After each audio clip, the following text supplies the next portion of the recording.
year, we've seen Black Lives Matter protesting in the streets of young blacks and young whites, protesting mostly blacks that were supposedly innocently shot by mostly the police in cities like Baltimore, Ferguson, Missouri.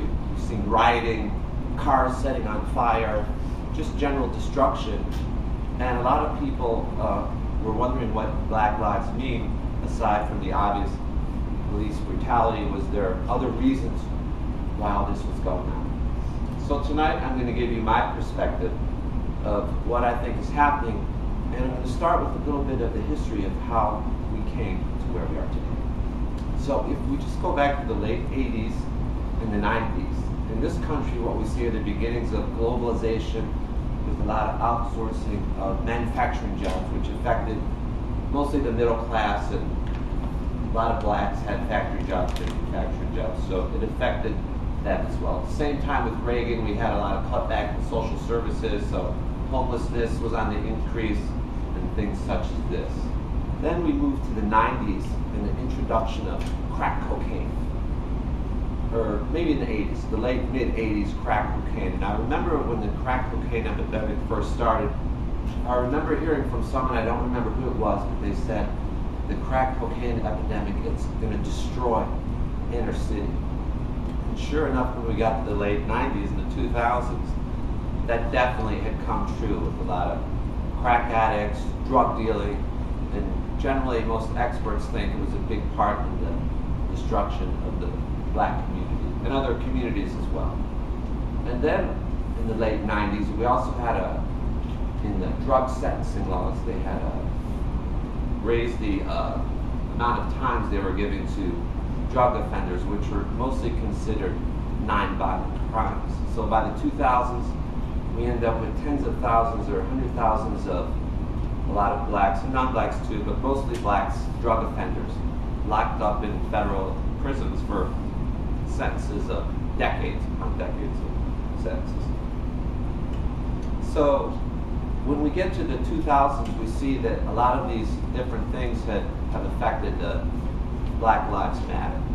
Now also what we see is a lack of resources pouring into the inner cities. If we look at example of how we fund our schools, every state funds their public schools different, but in the state of Illinois, I believe it's 2/3 is from property taxes, and the rest is from state taxes. So if you look at Highland Park, you're going to find $15,000 spending per student, or in the south side of Chicago, it's only going to be about $5,000 or $6,000. So you can see that a lot of these things are going to affect how an individual, how they turn out, if you don't have the resources that others have had. Now also what has happened in the black community, because you have a lot of the young males in prison, they don't have the good jobs, the factory jobs that they had before.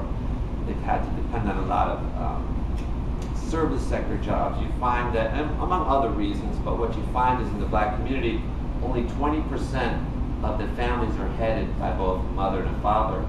So you find that 80% of the black children are raised by a single mother, and we all know that when you're most single women that raise their children, they're gonna end up probably in poverty just because they don't have the money. And if we all think of our own lives, Ken, maybe I know you have a son. I'm sure there were times when he called you up and asked you for a few $100s and you helped him out. My own life, I remember in my 20s, I was really wild. I would go out all night partying, get really wasted. And I remember this one time, I was in my mid-20s, I was supposed to take my mother and father to the airport. And I was out all night. I'm not even going to tell you what I did. I think I was at exit, but I called him that morning and I said, Dad, I can't take you to Mount He was so mad because he knew I was doing things I wasn't supposed to do. But you can't even take me to the airport. You disappointed me, son. Yet a few weeks later, he had forgiven me, and he was always there for a few $100s, or if I really felt down and out, I could run to the suburbs, and I had a warm, safe place to stay, to get a meal. So these were things that I had, that a lot of these children, they haven't had. Now, a lot of people might say, well, what about personal responsibility? I mean, doesn't that matter in the end? We each have our own self-determination to turn things around. And I'm a big believer in personal responsibility. I've done it myself. But the fact is, if you grow up in Highland Park or some rich suburb and you see everything life has to offer, it's much easier to have a positive attitude than if you've grown up in some poor part of the city where you're fearing for your life every day going to school. Maybe it's not that easy to, do the things you want to do. Now, as far as solutions, there are some communities that do things a little differently. In Minneapolis and surrounding cities, they have like a revenue sharing program. So if we were talking about Chicago, maybe Highland Park and Hinsdale, they're going to share a portion of their revenues with the communities that don't get as much tax revenues. So if you look at Minneapolis, because of what they do, they have a stronger middle class and more educated workforce, less poverty, and for a city their size, they probably have one of the highest amount of Fortune 500 companies. So that's one thing we can think about doing. And another thing I just read in the paper recently was that the federal government has actually started lessening some of these long drug sentences, and they released 6,000 prisoners, and a lot of people are going to say, well, what if some of them are violent offenders? We shouldn't release these. But the fact is, most of these drug offenders are nonviolent offenders, and they're going to be more productive in society than locked up forever. So these are some of the things we could do. And this is a complicated subject, and that's why I bring it up. But hopefully, the next time we see an incident of possible police brutality, or maybe not, that's almost secondary. But hopefully we'll give it a little more thought when we see these young kids protesting, black kids and white kids.